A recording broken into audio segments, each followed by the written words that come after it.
केली अशी. मी संस्कृत संवर्धक स्पर्धेमधील गट क्रमांक 2 मध्ये भाग घेतलेला आहे. मी आज तुमच्या समोर गीतेतील 15व्या अध्यायामधील काही श्लोक म्हणण्याचा प्रयत्न करतो. धन्यवाद.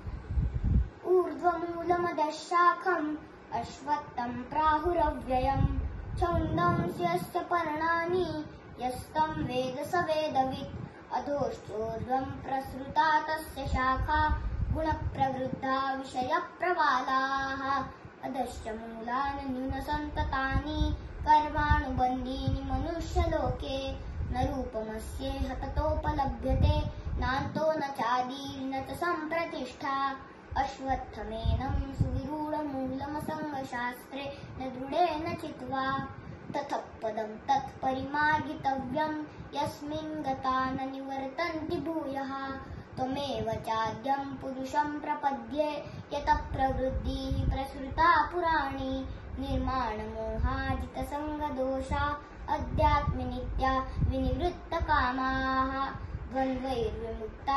सुखदुःखसाधनैर्गच्छन्तमूढानपदव्ययं तत्. अर्थ. श्री भगवान म्हणाले, असा एक शाश्वत वटवृक्ष आहे ज्याची शाखा खाली व मूळ वरती आहे आणि पान एक वैदिक मंत्र आहे. जो या शाश्वत वृक्षाला मानतो तो वेदांना मानतो. या शाश्वत वृक्षाची शाखा त्रिगुण संपन्न आहे व फांद्या इंद्रियांविषयी सांगतात आणि मूळ मानव धर्मांच्या कर्मांशी बांधली गेली आहे.